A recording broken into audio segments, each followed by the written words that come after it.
যে আমার ভাইরা মাঝে মাঝে স্লোগান দেয়, নারায়ে তাকবীর আল্লাহু আকবার, লিল্লাহি তাকবীর আল্লাহু আকবার। এই স্লোগানটা কিন্তু মূলত মুসলমানদের ঈমানি স্লোগান, এটা কোনো দলের স্লোগান নয়। কিন্তু বাংলাদেশে এমন দলও আছে যেই দলের নেতা কর্মীরা জীবনে কোনোদিন আল্লাহু আকবারের স্লোগানটা মুখে নেই না। রাজনৈতিকভাবে আপনি যে দল খুশি সেই দল করেন, আপনাকে আমি কোনো কথা বলছি না। তবে আপনি যদি মুসলমান হন, নিজের বিবেকের কাছে একবার প্রশ্ন করবেন, এত স্লোগান আমি দিতে পারি, জয় বাংলা দিতে পারি, জালো জালো আগুন জালো দিতে পারি, অমুকের চামড়া তুলে নেব আমরা এটা দিতে পারি, এত বড় বড় স্লোগান যদি দিতে পারি, তাইলে আমি মুসলমানের সন্তান হিসাবে জীবনে আল্লাহু আকবার দিতে পারি না কেন? আপনি আপনার বিবেকের কাছে প্রশ্ন করবেন, কি ব্যাপার, আমার নেতা তো জীবনে কোনোদিন মিছিলের মধ্যে আল্লাহু আকবার বলে না, বরং পূর্বের সময়ে আমরা দেখেছি আল্লাহু আকবার স্লোগান দেওয়ার কারণে ইউনিভার্সিটির মসজিদে ফজরের নামাজে জামাতে থাকার কারণে আবরার ফাহাদ নামক মেধাবী ছাত্রকে পিটিয়ে শিবির সন্দেহ করে মেরে ফেলাও হয়েছিল। অথচ আল্লাহু আকবার স্লোগানটা হেফাজত খেলাফত জামাত শিবিরের কোনো স্লোগান না। দুনিয়াতে নিজেদেরকে মুসলমান দাবি করবে যারা, আল্লাহু আকবারটা তাদের সবার স্লোগান। যেমন আমার ভাইরা, আমরা যখন নামাজে দাঁড়াই, হাতটা বাঁধার সময় আমরা কি বলি? জোরে কন। আমেরিকার মানুষ যখন নামাজে দাঁড়ায় তখন হাতটা বাঁধার সময় তারা বলে জয় বাংলা। কি বলে? সৌদি আরবের মানুষ যখন হাত বাঁধে তখন তারা কি বলে? এমনকি পাশের দেশ ভারতের মুসলমান যখন নামাজ পড়ে কি বলে? তাইলে আল্লাহু আকবার কি কোনো দলের না মুসলমানের? তাইলে তুমি মুসলমানের বাচ্চা, জীবনে কোনোদিন তুমি আল্লাহু আকবারের স্লোগান রাস্তায় দিতে পারলা না কেন? তোমার নেতারে প্রশ্ন করো, তোমার নেতারে গিয়ে প্রশ্ন করবা, কি ব্যাপার, আমি নামাজে তো ঠিকই আল্লাহু আকবার বলতে পারলাম, তাইলে আমি রাস্তায় যখন স্লোগান দেই, অন্যায়ের বিরুদ্ধে মিছিল করি, মিটিং করি, তখন আল্লাহু আকবার কেন বলতে পারি না? তোমার নেতার কাছে কোনো জবাব নাই। তার কারণ আমার ভাইরা, এই দলগুলা তারা নিজেদেরকে মুসলমান বলে দাবি করলেও বস্তুত ইসলামের পক্ষে তারা থাকে না। বরং দেখা যায় আল্লাহু আকবারের স্লোগান যারা দেয় তাদেরকে বলা হয় রাজাকার, আল্লাহু আকবারের স্লোগান যারা দেয় তাদেরকে বলা হয় মৌলবাদ, সন্ত্রাসবাদ। অথচ স্বাধীনতার প্রকৃত ইতিহাস আমরা দেখেছি, মুক্তিযুদ্ধের বয়ানে ইসলাম, এই বইটা পড়বেন, সেখানে লেখা আছে বাংলাদেশের মুক্তিযোদ্ধারা যখন স্বাধীনতা যুদ্ধে অংশগ্রহণ করেছিল, ওই মুক্তিযোদ্ধাদের জবানের মধ্যে আল্লাহর নাম ছিল। ছিল কি না? বাংলাদেশের মুক্তিযোদ্ধারা কি সবাই কাফের ছিল? কথা কয় না। তারা আল্লাহু আকবার স্লোগান দিত, আল্লাহর নাম নিত। তাইলে মুক্তিযোদ্ধারা আল্লাহর নাম নিতে পারলে আমার নিতে সমস্যা কোথায়? আমি নিলে বাধা দাও কেন? বরং একটা অপশক্তি ইসলাম এবং বাংলাদেশকে মুখোমুখি দাঁড় করাতে চায়। তারা মূলত বোঝাতে চায় এই দেশ মূলত ইসলামের জন্য স্বাধীন করা হয় নাই, মূলত এই দেশটা ধর্মনিরপেক্ষতাবাদীদের। আর এদেশে যারা মুসলমান ইমানদার, ওই দাড়িওয়ালা টুপিওয়ালা হুজুর বা ইসলামপন্থী মানুষগুলা হচ্ছে এদেশের স্বাধীনতার সবচেয়ে বড় দুশ্মন। এমন একটা পরিস্থিতি কিন্তু সৃষ্টি করার চক্রান্ত চলছিল দীর্ঘদিন, যার সবচেয়ে বড় প্রমাণ এই যে আজ 16 ডিসেম্বর, বিগত দিনে 16 ডিসেম্বর বিজয় দিবসকে কেন্দ্র করে যতগুলো নাটক সিনেমা নির্মাণ করা হয়েছে, এই নাটক সিনেমাগুলোর মধ্যে আপনি দেখবেন খারাপ মানুষ, হত্যাকারী, ধর্ষণকারী, ওই খারাপ মানুষের পাঠ জানে দিয়ে অভিনয় করানো হয়েছে। ওই মানুষটার ভেতরে একটা দাড়ি লাগায় দেওয়া হতো, দাড়ি টুপি পাঞ্জাবি দিয়ে রাজাকারের সেটআপ সাজানো হতো। তার মানে বিষয়টা হয়ে গিয়েছিল এমন, যাদের দাড়ি আছে, যাদের টুপি আছে, যারা আল্লাহু আকবার বলে, যারা নামাজ পড়ে, তারা স্বাধীনতা বিরোধী, তারা রাজাকার। এটা প্রমাণ করার জন্য নাটক সিনেমাতে বারবার রাজাকারের চরিত্রটা এমন মানুষকে দিয়ে করানো হতো। অথচ আমার ভাইয়েরা, যারা ইসলাম মানে, যারা দেশকে ভালোবাসে, যারা ধার্মিক, যাদের টুপি আছে, দাঁড়িয়ে আছে, যারা আলেম ওলামা, তারা কি স্বাধীনতা বিরোধী? কথা হয় না, স্বাধীনতা বিরোধী? রাজাকারের তো তালিকা প্রকাশ পেয়েছে, 2000 রাজাকারের লিস্ট করা হয়েছে। ওই লিস্ট আমার কাছেও আছে, আপনারা গুগলে সার্চ করলে দেখবেন। আজকে বাড়ি গিয়ে আপনি রাজাকারের তালিকা লিখে সার্চ দিবেন, রাজাকারের লিস্ট সার্চ দিবেন, সেখানে কয়জন টুপিওয়ালা দাড়িওয়ালা পান দেখবেন। 2000 রাজাকারের মধ্যে 2-4-5 জন টুপিওয়ালা দাড়িওয়ালা পাওয়া যায় না, বাকি 1995 জন টুপি দাড়ি সারা জেনারেল মানুষ। কিন্তু তাদেরকে রাজাকার বলা হয় না। তাহলে আমার মতো টুপি দাড়িওয়ালাকে কেন রাজাকার বারবার বলা হয়? তার কারণ হচ্ছে, বিগত দিনের স্বৈরাচার মূলত বাংলাদেশ থেকে ইসলামকে আলাদা করার জন্য ধার্মিক মানুষগুলারে দেশের শত্রু হিসাবে দাঁড় করাতে চেয়েছিল। অথচ আমার ভাইয়েরা, আমি তো মনে করি মায়ের করে শিশু যেমন নিরাপদ, ডিমের ভেতর কুসুম যেমন নিরাপদ, আমার 56,000 বর্গ মাইলের স্বাধীনতা, সার্বভৌমত্ব প্রকৃত ধার্মিক মানুষদের কাছে তেমন নিরাপদ। ঠিক কিনা? এই জন্য আমার ভাইয়েরা, আল্লাহু আকবারের স্লোগানটা মুসলমানদের ইমানি স্লোগান, কোন দলের স্লোগান নয়।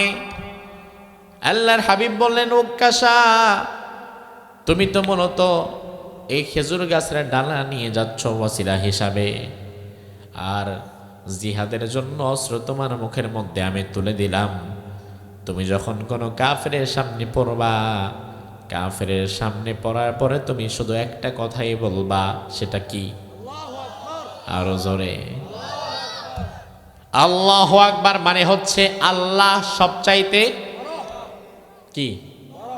সবচাইতে বড়। আমার আল্লাহ সবচাইতে বড়, সবচাইতে বেশি ক্ষমতাবান।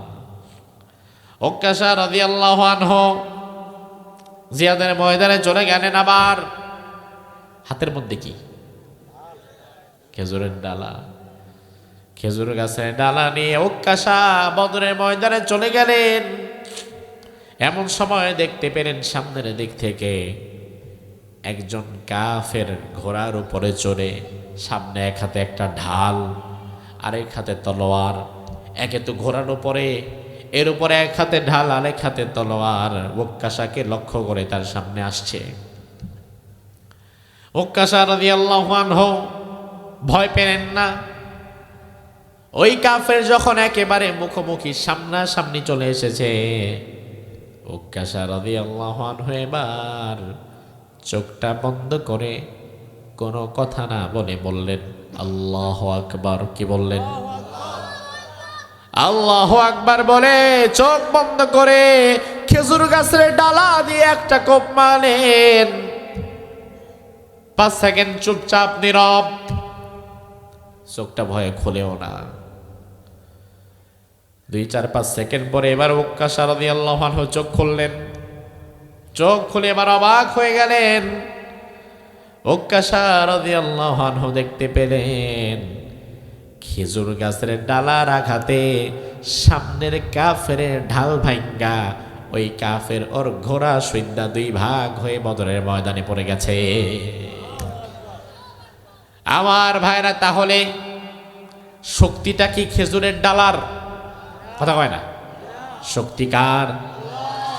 প্রসঙ্গে রাইসুল মুফাসসিরিন আব্দুল্লাহ ইবনে আব্বাস রাদিয়াল্লাহু আনহু বলেন, হাদিহি সূরাহ নুজুলান কামিনান মিনাল কুরআন।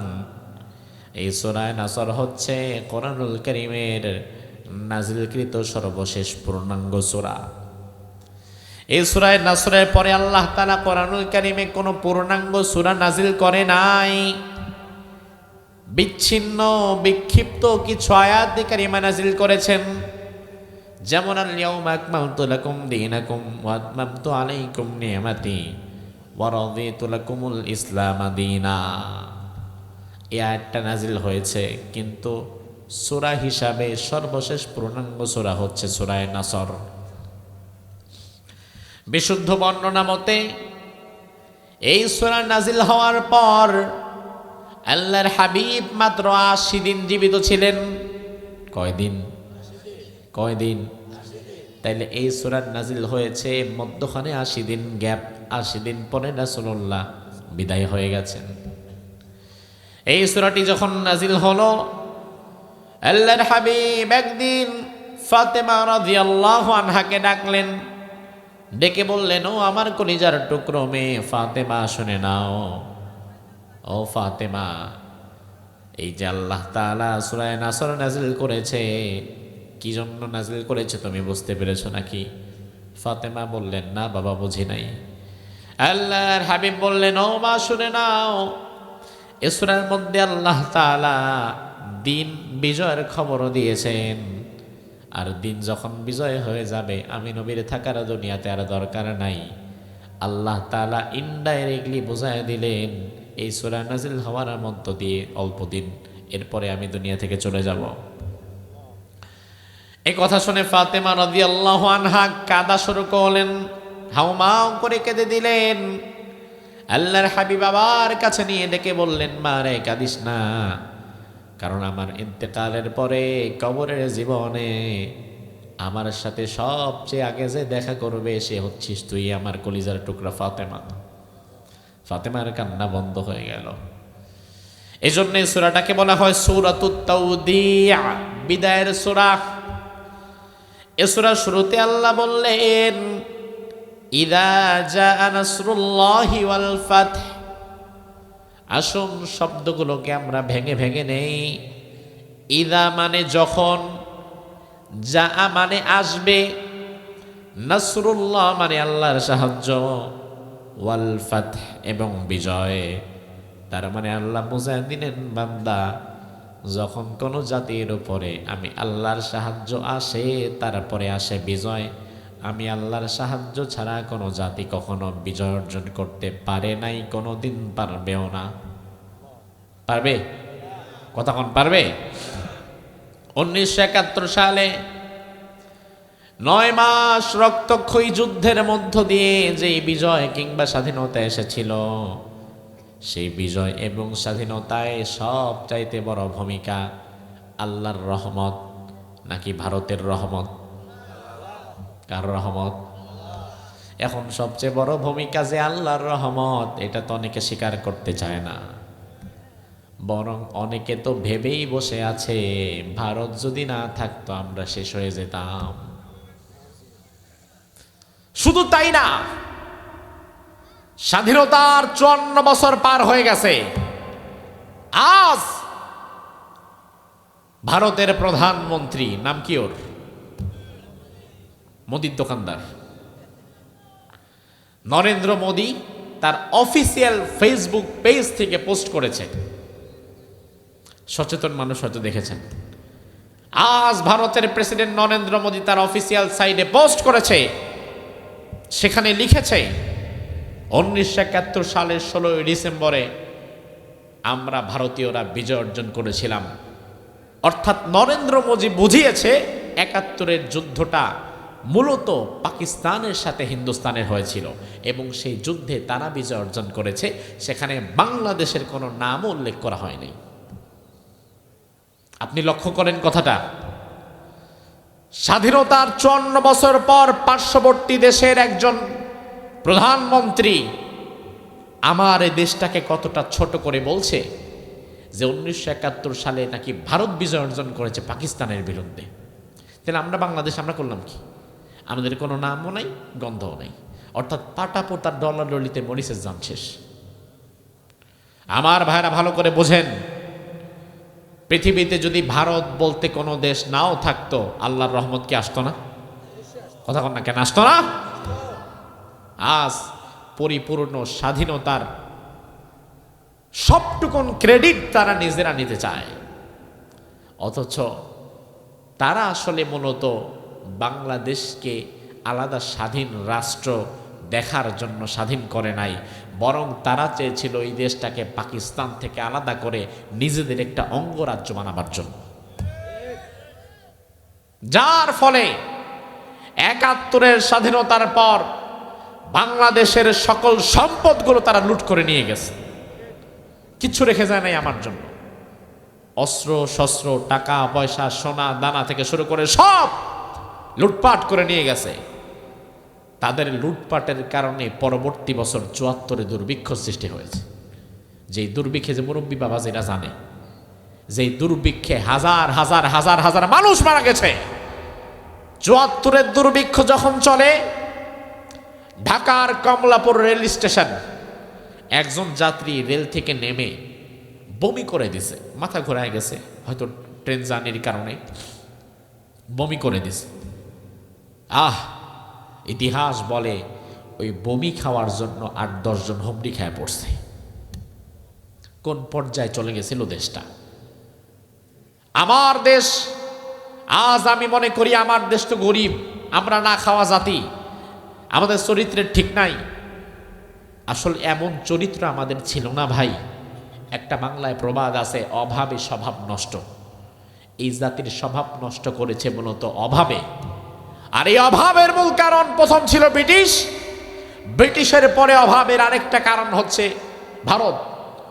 ব্রিটিশ আমাদেরকে একবার চুষে খেয়েছে, এরপরে ভারত চুষে খেয়েছে। এই দুই রাক্ষসের চুষে খাওয়ার কারণে আমার সোনার বাংলাটা অভাবগ্রস্ত হয়ে গেছে। কথা কি ঠিক না ব্যাঠি? যুবক যারা, তারা তো না বুঝেও ঠিক বলে, বাট মুরব্বীরা কথাটা বুঝতেছে না। আসলে এটা বাস্তব, এটাই সত্য। ২০০ বছর ব্রিটিশ আমাদের চষে খেয়েছে, আর স্বাধীনতার পর ৫৪ বছর এতদিন ভারত বিভিন্নভাবে আমাদের চষে খেয়েছে। এই জন্য আল্লাহ রাব্বুল আলামিন আমাদেরকে বলছেন, বান্দা, ইযা জাআ নাসরুল্লাহ, যখন আমি আল্লাহর সাহায্য আসবে, তারপরে বিজয় আসবে, তার মানে দুনিয়াতে আল্লাহর সাহায্য ছাড়া কোনোদিন বিজয় অর্জন করা সম্ভব হবে নাকি? আমার ভাইরা, ইসলামের প্রতিটা জিহাদ আপনি লক্ষ্য করেন, ইসলামের প্রতিটি জিহাদের দিকে আপনি তাকান, সব জায়গায় মুসলমান ছিল সংখ্যায় কম, অস্ত্র শস্ত্রেও ছিল দুর্বল, সংখ্যাধিক্যও ছিল কম। পরিশেষে বিজয়টা আল্লাহ তাআলা সংখ্যা যাদের বেশি, অস্ত্র যাদের বেশি, সেই কাফেরদের না দিয়ে দিয়েছেন সংখ্যায় যারা কম, সেই দুর্বল মুসলমানদের। দুর্বল মুসলমান মানে কি? দুর্বল মুসলমান মানে শারীরিকভাবে দুর্বল, কিন্তু ঈমানী ভাবে অনেক অনেক শক্তিশালী। বর্তমানে মুসলমানরা হয়তো শারীরিকভাবে শক্তিশালী হতে পারে, কিন্তু সব চাইতে বড় দুর্বলতার জায়গা হচ্ছে ঈমান। সাহাবায়ে কেরামের মতো মজবুত ঈমান আমাদের নাই। সাহাবায়ে কেরামের মতো মজবুত ঈমান যদি আমাদের থাকতো, তাহলে বদরের ময়দানে আল্লাহ তাআলা সাহাবায়ে কেরামকে যেভাবে সহযোগিতা করেছেন, ওই আল্লাহ তাআলার সহযোগিতা করার ক্ষমতা আজও আছে না নাই? কথা কম। আমার ভাইয়েরা, ইসলামের প্রথম জিহাদের দিকে তাকান। ইসলামের প্রথম যুদ্ধ বদরের যুদ্ধ। ওই জিহাদের ময়দানে মুসলমানদের সংখ্যা ছিল নগণ্য। মুসলমানদের সংখ্যা ছিল মাত্র ৩০০ কয়জন? সংখ্যাটাকে মনে রাখেন। একদিকে মুসলিম বাহিনী সংখ্যা মাত্র ৩১৩। এর উপরে আরেকটা বিষয়, মুসলিম বাহিনীর সংখ্যা তো এমনিতেই কম, এর উপরে যারা আছে তারা সবাই জিহাদের বীর না, তারা সবাই যুদ্ধের ট্রেনিং প্রাপ্ত নয়। আরব সমাজে যুদ্ধের ট্রেনিং দিত মূলত তারা যারা সম্ভ্রান্ত পরিবারের, তারা যুদ্ধের ট্রেনিং দিত, তারা অস্ত্র ভালো চালাতে পারত, তীর তারা ভালো লাগাতে পারত। আর বেলাল, খাব্বাব, খুবাইব, তারা ছিল মূলত কৃতদাস, গরিব মানুষ। তার যুদ্ধের কাজ না, তার কাজ হচ্ছে ছাগল চড়ানো, উট চড়ানো, দুধ দোয়ানো, খেজুর পাড়া, মালিকের পা টেপা, এগুলাই হচ্ছে তাদের কাজ। আর ইসলামের প্রথম জিহাদে মুসলমানদের পক্ষে দাঁড়িয়েছে ওই না খাওয়া সাহাবীরা, যাদের যুদ্ধের ট্রেনিংটাও ঠিক মতো নাই, যাদের ভালো একটা তলোয়ার নাই। এর উপরে বদরের যুদ্ধ হয়েছিল কোন মাসে জানেন? মাশাআল্লাহ, কোন মাসে? রমজান মাসে রোজা রাখা লাগে। 17 রমজান রোজা রেখে সাহাবায়ে কেরামকে মাঠে নামতে হচ্ছে। একে তো না খাওয়া না নেওয়া গরিব সাহাবী, 2 নাম্বার যুদ্ধের ট্রেনিংও নাই, 3 নাম্বার সংখ্যায়ও কম, 4 নাম্বার রোজা রাখা লাগছে, 5 নাম্বার নিজের জায়গা ছেড়ে 70 কিলোমিটার পায়ে হেঁটে সামনে যাওয়া লাগছে। এরপরে বদরের ময়দান, মদিনা থেকে 70 কিলোমিটার দূরে বদরের ময়দান। তাইলে 5টা দুর্বলতম কারণকে উপেক্ষা করে মুসলমান সামনে আগায়া গেছে। কার ভরসায়? ও জবাব দেন, কার ভরসায়? অন্যদিকে কাফেররা ছিল 1000। রোজা রাখছে তো? কয় রোজা রাখছে? রোজা রাখছে কাফেররা? 1000 খায়া দায়া তাজা হয়ে গেছে। এর উপরে সবার কাছেই পর্যাপ্ত পরিমাণ অস্ত্র শস্ত্র রয়েছে, সংখ্যাও বেশি, খায়া দায়া নিছে, অস্ত্র শস্ত্র রয়েছে সবার সাথে, উট ঘোড়া, ঢাল, তীর, তলোয়ার, বল্লম। আর মুসলমানদের সাথে কিচ্ছু নাই, 2টা মাত্র ঘোড়া, 1টা মাত্র উট। অনেক সাহাবীর কাছে নতুন ভালো তলোয়ারও নাই। আল্লাহর হাবিব 313 জন নিয়ে বদরের ময়দানে চলে গেলেন। এবার রাসূলুল্লাহ তাকায় দেখে, আহারে, আমি যাদের নিয়ে এসেছি তাদের চেহারাটা শুকনা হয়ে গেছে। বেলালের গলায় এখনো উমাইয়ার রশির দাগ লেগে আছে, ঘাটা এখনো শুকায় নাই। খাব্বাবের দিকে রাসূল তাকায় দেখেন, খাব্বাবের পেটের মধ্যে পাথরটা এখনো বাঁধা আছে। ক্ষুধার যন্ত্রণা খাব্বাবকে এখনো ছাড়ে নাই, পেটে খাবার নাই, প্রচন্ড ক্ষুধা। হাতে যে তলোয়ার নিবে শরীরটাই তো চলে না। অন্যদিকে 1000 দাঁড়িয়ে আছে বীর দর্পে। রাসূলুল্লাহ দৃশ্য দেখে জিহাদ শুরু করার আগে আল্লাহর দরবারে সিজদায় পড়ে গেলেন। সিজদায় গিয়ে রহমাতাল লিল আলামিন এবার দোয়া করে বলেন, আল্লাহ, আজকে কঠিন দিনে আমাদের বাঁচাবার মতো কেউ নাই, আমাদেরকে বিজয় দেওয়ার মতো কেউ নাই। আমাদেরকে যিনি বাঁচাতে পারেন, বিজয় দিতে পারেন, তিনি কে? আল্লাহর হাবিব সিজদা থেকে এবার মাথা তুললেন, হাত দুটো ওপরের দিকে দিলেন। আমরা যখন দোয়া করি হাত কোন দিকে দেই? কথা কয় না, কারণ ওপরের দিকে আছে কে? আল্লাহর হাবিব হাত দুটো এভাবে তুলে দিলেন। আমরা তো স্বাভাবিক এইভাবে দেই, রাসূলুল্লাহ সেদিন এইভাবে দিলেন না। হাত দুটো তুলতে তুলতে তুলতে তুলতে তুলতে তুলতে সোজা করে ফেললেন। রাসূলুল্লাহর গায়ের মধ্যে ছিল একটা চাদর। আবু বকর সিদ্দিক বলেন, এই যে চাদরটা যেমন লক্ষ্য করেন, চাদরটা যদি এইভাবে ঘাড়ের ওপরে থাকে, আর আমি যদি হাত তুলতে তুলতে তুলতে তুলতে এইভাবে নিয়ে যাই, চাদরটা কিন্তু কিছু সময় পরে শরীর থেকে পড়ে যাবে, কারণ চাদরটা মূলত সাপোর্ট পায় ঘাড়ে। এখন হাত তুলতে তুলতে সোজা করে ফেলছে, চাদরটা যখন পড়ে গেছে। আবু বকর সিদ্দিক বলেন, আমি দেখতে পেলাম রাসূলুল্লাহর বগলের শুভ্রতা দেখা যাচ্ছে, এত উপরে হাত তুলে রয়েছে রাসূলুল্লাহ। হাত দুটো এভাবে দিয়ে আল্লাহকে বলছে, আল্লাহ, আজ বদরের ময়দানে ফয়সালা একটা হবে আমি জানি, তবে ও আরশে আজিমের মালিকায় আল্লাহ, তুমি যদি চাও আগামীর পৃথিবীতে ইসলামের পতাকা উড়বে, কালিমার দাওয়াত পৌঁছে যাবে, মেহেরবানি করে দয়া করে 313 বিজয় তুমি আজকে দিয়ে দিও। আর তুমি যদি চাও আগামীর পৃথিবীতে ইসলামের দরকার নাই, তাহলে আমাদের কোনো আক্ষেপ নাই, 313 জন্যই তুমি এই ময়দানে শহীদ হিসাবে কবুল করে নিও। এখন তুমি কি চাও, তুমি কি করবা সেটা তুমি ঠিক করো, আমার দোয়া করার দরকার আমি করে দিলাম। আবু বকর সিদ্দিক পাশ থেকে ডাক দিয়ে বলে, ইয়া রাসূলুল্লাহ, হাত নামান। কান্না বন্ধ করেন। এমন ভাবে আজকে আপনি আল্লাহর দরবারে দোয়া করে বদরের ময়দানে চোখের পানি ঝরিয়েছেন। আমি আবু বকরের বিশ্বাস আর শাজিমের মালিক আল্লাহ আপনার পক্ষে দোয়া কবুল করে নিয়েছে। আরো জোরে কোন।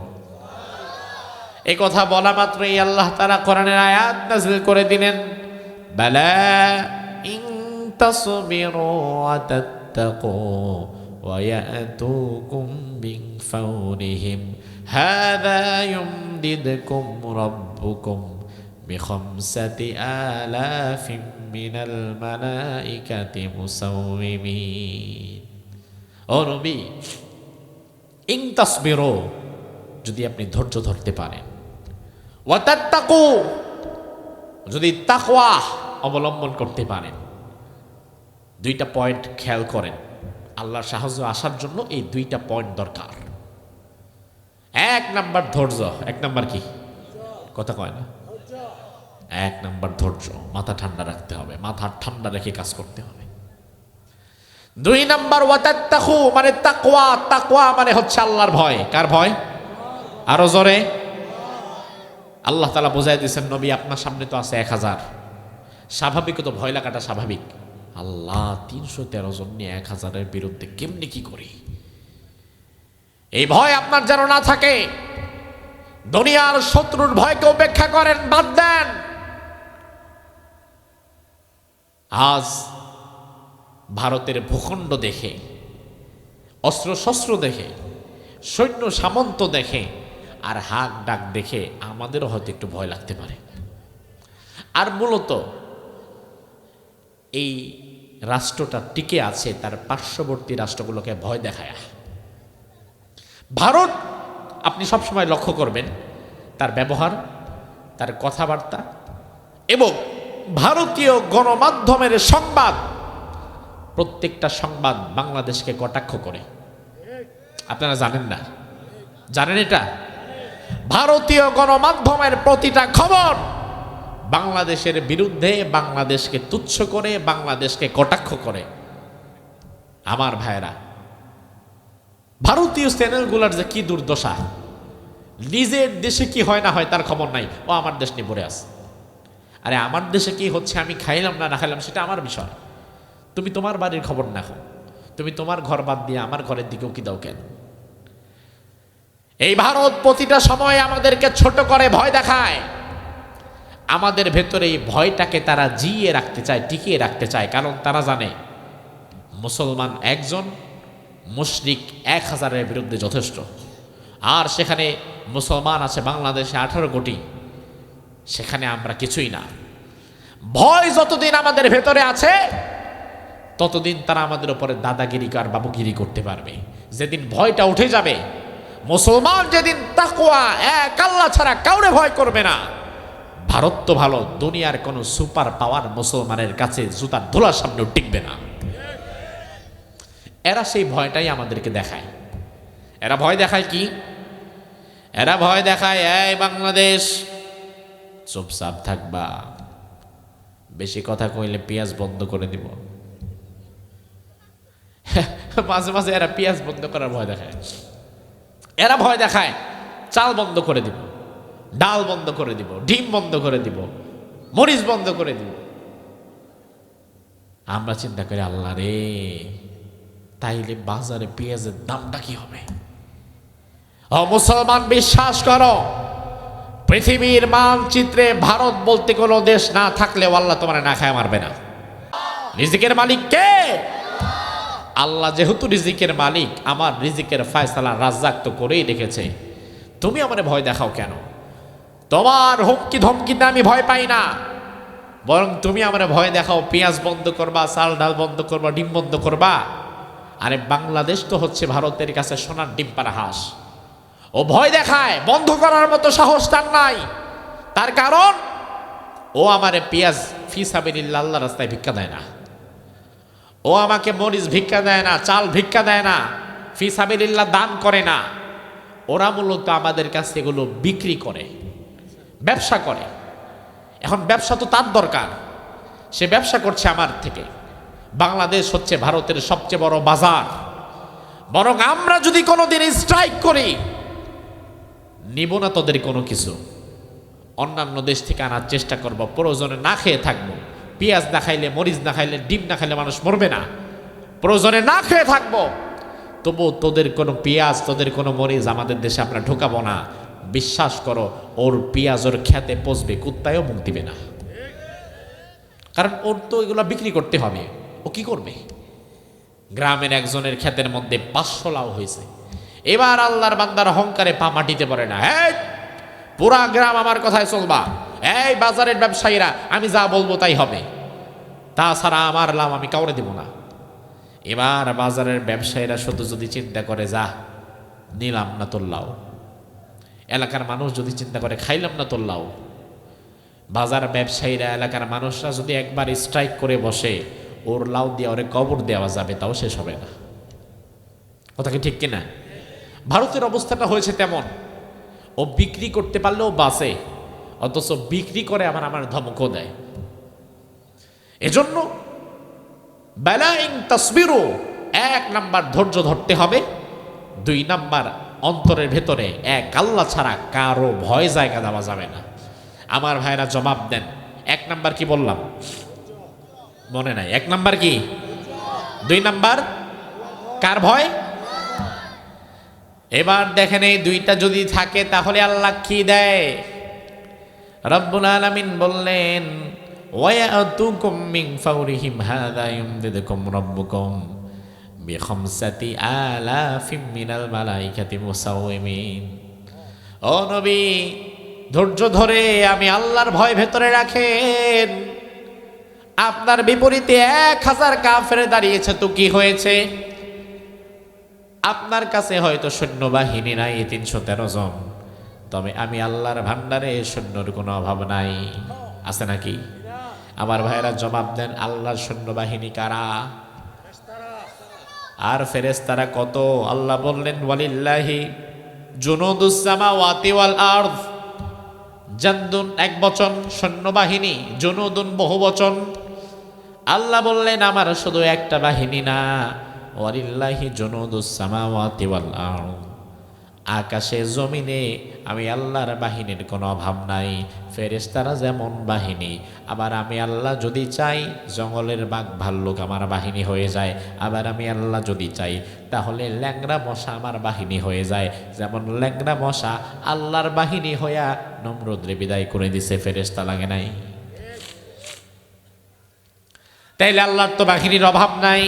সবচেয়ে বড় বাহিনী হচ্ছে ফেরেশতারা। সবচেয়ে বড় বাহিনী কারা? আল্লাহ বললেন, ও নবী ভয় পাবেন না, বিখামসাতি আলাফিম মিনাল মালাইকাতি মুসাওয়িমিন। আমি আল্লাহ তাআলা আজকে আপনার 313কে সাহায্য করার জন্য আসমান থেকে 5000 ফেরেশতা পাঠিয়ে দেব। কয় হাজার? আজব না? অন্যদিকে আছেই তো 1000, আর আমার কাছে তো 313 আছেই, তাহলে 5000 দরকার কি? আল্লাহ বলে, না, তবুও 5000 আমি পাঠাবো, আপনি চিন্তা করবেন না। আমার ভাইয়েরা জবাব দেন, আল্লাহর কথা কি কথার কথা না আসলে বাস্তব? আমাদের কথা অনেক সময় কথার কথা হয়, বাস্তবতা ঠিক থাকে না। কিন্তু আল্লাহর কথা কিন্তু কথার কথা না, আল্লাহর কথাটা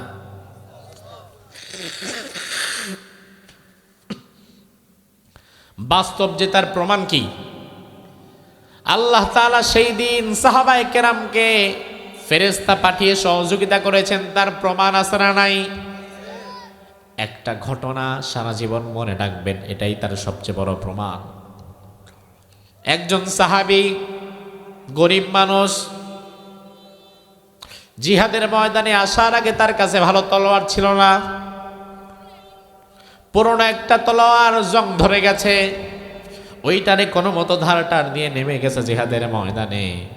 ওই সাহাবীর নাম ছিল ওয়াক্কাশা রাদিয়াল্লাহু আনহু। কি নাম? ওয়াক্কাশা। নামটা মনে রাখেন। কি নাম? বদরি সাহাবী, জিহাদের ময়দানে নেমে গেছেন। এখন তলোয়ার তো আগে থেকেই অর্ধেকটা ভাঙ্গা। এই ভাঙ্গা তলোয়ার নিয়ে কিছু সময় যুদ্ধ করার পরে হঠাৎ করে তলোয়ারটা শেষ, ভেঙে গেছে। এখন পুরা তলোয়ারটা ভেঙে গেছে, এই ভাঙ্গা মাথা নিয়ে করবোটা কি?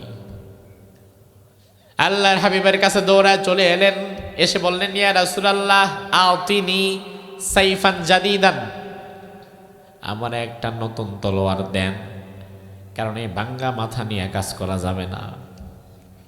রাসূলুল্লাহ বলে, সাহাবী নতুন তলোয়ার তো তুমি চাচ্ছ, তবে দুর্ভাগ্যজনক বিষয় হচ্ছে তোমারে দেওয়ার মতো নতুন কোনো তলোয়ার এই মুহূর্তে আমার কাছেও তো নাই। সাহাবাই কেরাম তো অধিকাংশ একদম না খেয়ে না পড়ে আস, এখন তোমার একটা নতুন তলোয়ার দেই কি করে বলো তো? উক্কাশা বলে, ইয়া রাসূলুল্লাহ আমি করবোটা কি তাহলে? আল্লাহর হাবিব বলেন, উক্কাশা একটু দাঁড়াও, দেখি কোনো ব্যবস্থা করা যায় কিনা। রাসূলুল্লাহ তাঁবু থেকে বের হলেন, বের হয়ে দেখে আশেপাশে কোনো তলোয়ার নাই। তিনি একটা গাছ দেখতে পেলেন, আরবের মরুভূমিতে যেই গাছটা সবচেয়ে বেশি হয়, কি গাছ? খেজুর গাছ। রাসূলুল্লাহ খেজুর গাছের একটা ডালা টান দিয়ে ভাঙলেন, খেজুর গাছের ডালাটা ভেঙে ওই ডালা থেকে পাতাগুলো সাইজ করে আস্তে আস্তে ফেলে দিলেন।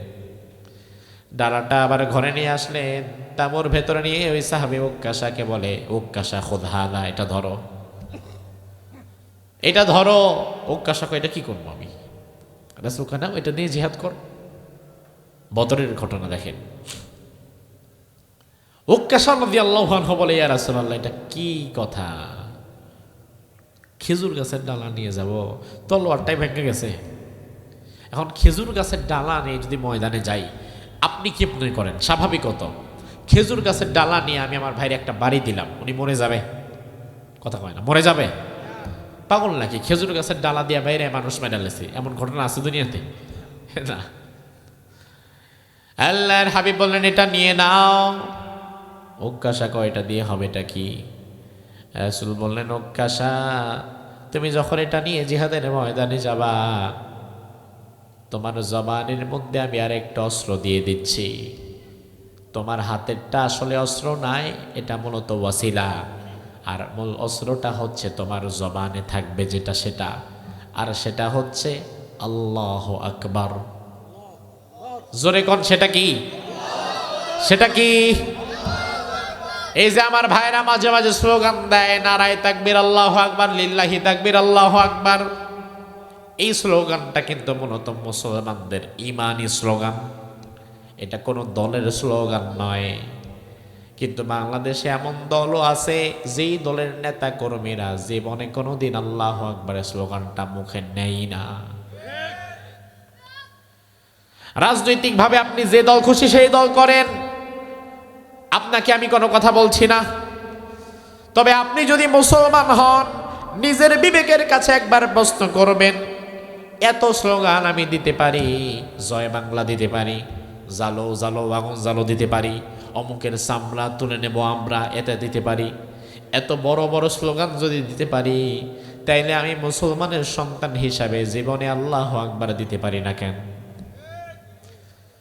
আপনি আপনার বিবেকের কাছে প্রশ্ন করবেন, কি ব্যাপার, আমার নেতা তো জীবনে কোনোদিন মিছিলের মধ্যে আল্লাহু আকবার বলে না, বরং পূর্বের সময়ে আমরা দেখেছি আল্লাহু আকবার স্লোগান দেওয়ার কারণে ইউনিভার্সিটির মসজিদে ফজরে নামাজে জামাতে থাকার কারণে আবরার ফাহাদ নামক মেধাবী ছাত্রকে পিটিয়ে শিবির সন্দেহ করে মেরে ফেলাও হয়েছিল। অথচ আল্লাহু আকবার স্লোগানটা হেফাজত, খেলাফত, জামাত, শিবিরের কোনো স্লোগান না। দুনিয়াতে নিজেদেরকে মুসলমান দাবি করবে যারা, আল্লাহু আকবারটা তাদের সবার স্লোগান। যেমন আমার ভাইরা, আমরা যখন নামাজে দাঁড়াই, হাতটা বাঁধার সময় আমরা কি বলি? জোরে কন। আমেরিকার মানুষ যখন নামাজে দাঁড়ায়, তখন হাতটা বাঁধার সময় তারা বলে জয় বাংলা, কি বলে? সৌদি আরবের মানুষ যখন হাত বাঁধে, তখন তারা কি বলে? এমনকি পাশের দেশ ভারতের মুসলমান যখন নামাজ পড়ে কি বলে? তাইলে আল্লাহু আকবার কি কোনো দলের না মুসলমানের? তাইলে তুমি মুসলমানের বাচ্চা, জীবনে কোনোদিন তুমি আল্লাহু আকবারের স্লোগান রাস্তায় দিতে পারলা না কেন? তোমার নেতারে প্রশ্ন করো।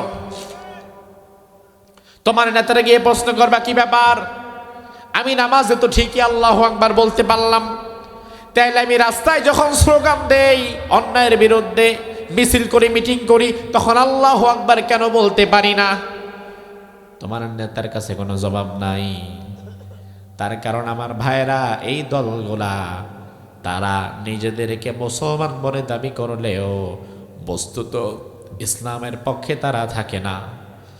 বরং দেখা যায় আল্লাহু আকবারের স্লোগান যারা দেয় তাদেরকে বলা হয় রাজাকার। আল্লাহু আকবারের স্লোগান যারা দেয় তাদেরকে বলা হয় মৌলবাদ, সন্ত্রাসবাদ। অথচ স্বাধীনতার প্রকৃত ইতিহাস আমরা দেখেছি। মুক্তিযুদ্ধের বয়ানে ইসলাম, এই বইটা পড়বেন, সেখানে লেখা আছে বাংলাদেশের মুক্তিযোদ্ধারা যখন স্বাধীনতা যুদ্ধে অংশগ্রহণ করেছিল, ওই মুক্তিযোদ্ধাদের জবানের মধ্যে আল্লাহর নাম ছিল। ছিল কি না? বাংলাদেশের মুক্তিযোদ্ধারা কি সবাই কাফের ছিল? কথা কয় না। তারা আল্লাহু আকবার স্লোগান দিত, আল্লাহর নাম নিত। তাইলে মুক্তিযোদ্ধারা আল্লাহর নাম নিতে পারলে আমার নিতে সমস্যা কোথায়? আমি নিলে বাধা দাও কেন? বরং একটা অপশক্তি ইসলাম এবং বাংলাদেশকে মুখোমুখি দাঁড় করাতে চায়। তারা মূলত বোঝাতে চায় এই দেশ মূলত ইসলামের জন্য স্বাধীন করা হয় নাই, মূলত এই দেশটা ধর্মনিরপেক্ষতাবাদীদের। আর এদেশে যারা মুসলমান ইমানদার, ওই দাড়িওয়ালা, টুপিওয়ালা, হুজুর বা ইসলামপন্থী মানুষগুলা হচ্ছে এদেশের স্বাধীনতার সবচেয়ে বড় দুশ্মন। এমন একটা পরিস্থিতি কিন্তু সৃষ্টি করার চক্রান্ত চলছিল দীর্ঘদিন, যার সবচেয়ে বড় প্রমাণ এই যে আজ 16 ডিসেম্বর, বিগত দিনে 16 ডিসেম্বর বিজয় দিবসকে কেন্দ্র করে যতগুলো নাটক সিনেমা নির্মাণ করা হয়েছে, এই নাটক সিনেমাগুলোর মধ্যে আপনি দেখবেন খারাপ মানুষ, হত্যাকারী, ধর্ষণকারী, ওই খারাপ মানুষের পাঠ যারে দিয়ে অভিনয় করানো হয়েছে, ওই মানুষটার ভেতরে একটা দাড়ি লাগায় দেওয়া হতো।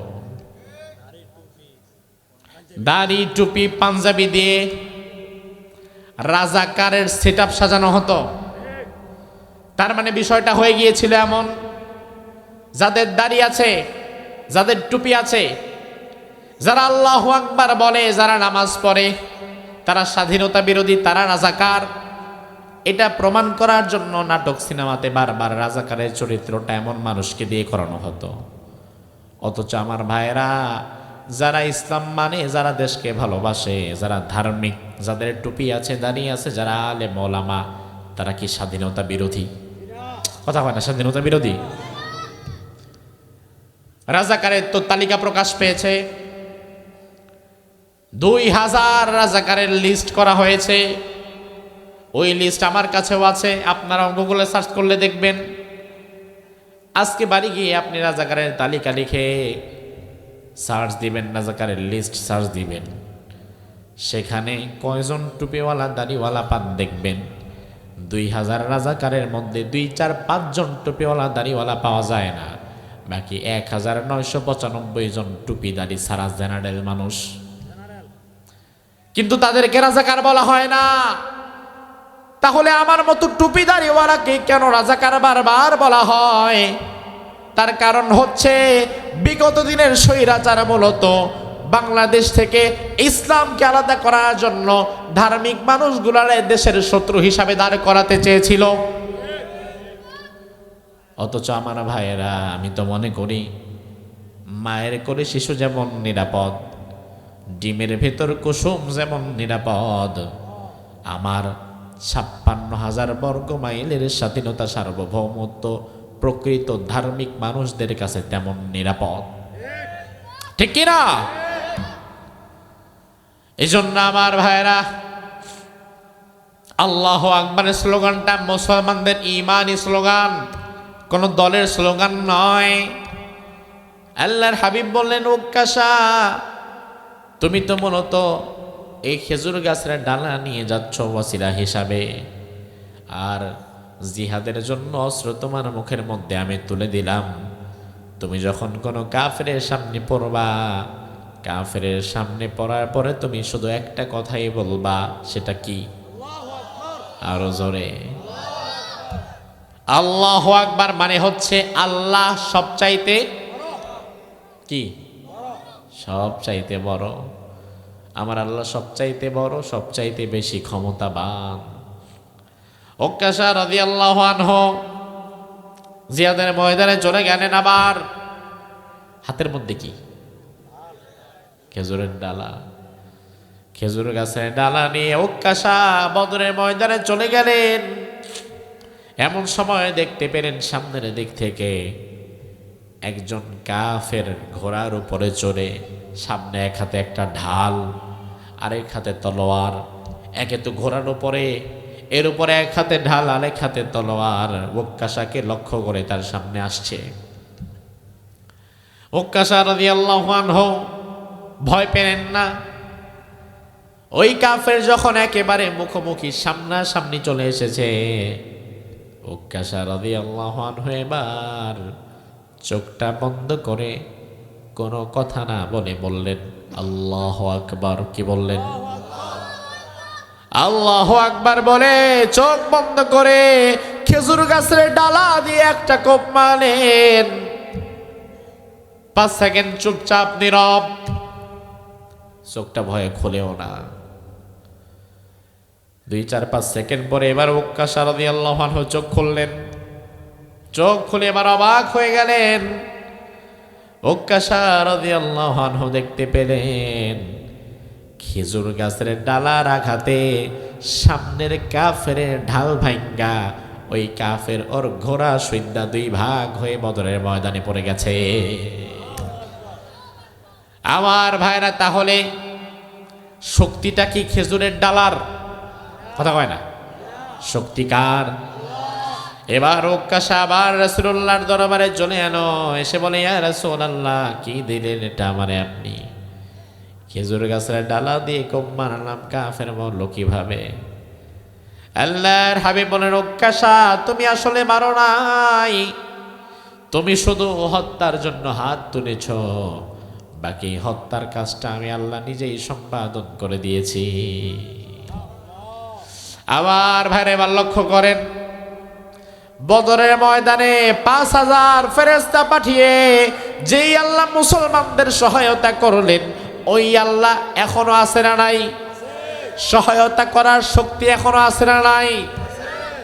বরং হাদিস আমাদেরকে বলে প্রতিনিয়ত ফেরেশতাদের সংখ্যা কমে না, বরং আরো বাড়ে।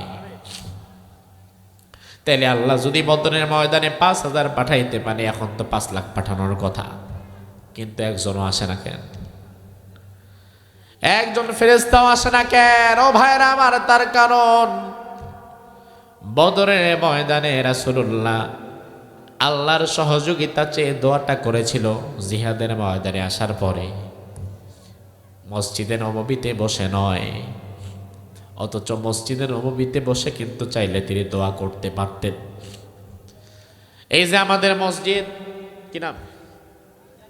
মধ্যমপাড়া রিয়াজুল জান্নাহ জামে মসজিদ। ভাইরা আমার, জবাব দিবেন, এই রিয়াজুল জান্নাহ জামে মসজিদের গুরুত্ব বেশি না মসজিদে নববীর? কারণ এই মসজিদটা স্বয়ং রাসূলের মসজিদ। ওই মসজিদে 1 রাকাত নামাজের সওয়াব আপনার 1000 রাকাতের চেয়ে বেশি। ও ভাই আমার, লক্ষ্য করো, যেই মসজিদে 1 রাকাত নামাজের সওয়াব 50,000 রাকাতের সমান হয়ে যায়, ওই মসজিদ বাদ দিয়া রাসূলুল্লাহ বদরের ময়দানে বালুর উপরে বসে দোয়া করলেন কেন? রাসূল তো চিন্তা করতে পারতেন, বাবা রে বাবা, তারা 1000 গেলে একটা মায়ের মিস নাই, সব মরে যাওগা। তার চেয়ে এক কাজ করি, ও সাহাবীরা, তোমরা একবার খতম পড়ো, তোমরা একটু দুরূদ পড়ো, আমি একটু আল্লাহর কাছে হাত তুলি, আসো আমরা মসজিদে নববীর মধ্যে বসে দোয়া করি। রাসূল কিন্তু চাইলে মসজিদে নববীতে বসেও দোয়া করতে পারতেন, কিন্তু রাসূল মসজিদে নববীতে বসে দোয়া না করে মদিনা থেকে 70 কিলোমিটার পথ পায়ে হেঁটে জিহাদের ময়দানে যাওয়ার পরে দোয়া করলেন। আমার ভাইরা, তার কারণ হচ্ছে দোয়া সব সময় মসজিদের চার দেয়ালের ভিতর কবুল হয় না, বরং দোয়া কখনো কখনো জিহাদের ময়দানে কবুল হয়। আজ মায়ানমার মারি খায়, মায়ানমারের 10 লাখ মুসলমান মারি খায় বাংলাদেশে ঢুকে গেছে 2017 সালে, আজও তারা ফিরে যায় নাই, যেতে পারে নাই। মায়ানমারে মুসলমান মারি খায়, আমরা দোয়া করি আল্লাহ মায়ানমার বাঁচাও। গোটা পৃথিবীর মুসলমান দোয়া করে আল্লাহ মায়ানমার বাঁচাও। কাবার ইমামও দোয়া করে কাবার সামনে নিয়ে আল্লাহ মায়ানমার বাঁচাও, বাঁচায় না। কাশ্মীর মার খায়, আমরা দোয়া করি আল্লাহ কাশ্মীর বাঁচাও। আফগানিস্তান মার খায়, আমরা দোয়া করি। ফিলিস্তিন মার খায়, আমরা দোয়া করি আল্লাহ ফিলিস্তিন বাঁচাও, আল আকসা বাঁচাও। আল্লাহ আজকে ফেরেশতা পাঠায় না কেন? কারণ আমাদের দোয়া কেবলমাত্র মসজিদের চার দেয়ালের মধ্যে সীমাবদ্ধ হয়ে গেছে।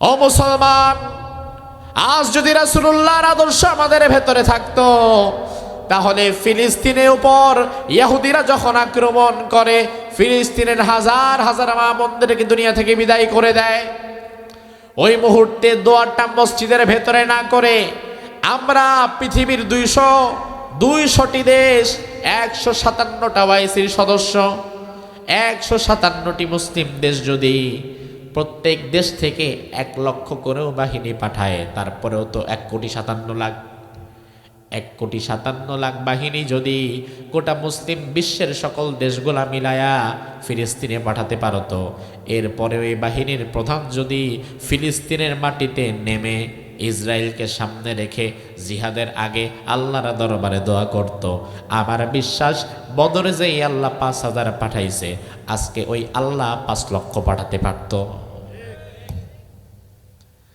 তবে আমাদের দোয়ার জায়গাটা পাল্টে গেছে। এখন আমরা মসজিদ থেকে বেরোই না, এজন্য আল্লাহর সাহায্য আসে না। কারণ আপনি আল্লাহর পথে এক পা গেলেন, আল্লাহ আপনাকে সহযোগিতা করবে, আপনার আগানোর খবর নাই। আপনি শুধু দোয়া করায়া পার পেয়ে যেতে চাচ্ছেন, কিন্তু ময়দানে নামেন না। এজন্য আমার ভাইরা, রাসূলুল্লাহ ময়দানে নামলেন, জিহাদ করলেন, অল্প সংখ্যক সাহাবী নিয়ে বিজয় অর্জন করে ফেললেন। তাইলে বিজয় দিয়েছে কে? আরো জোরে কন।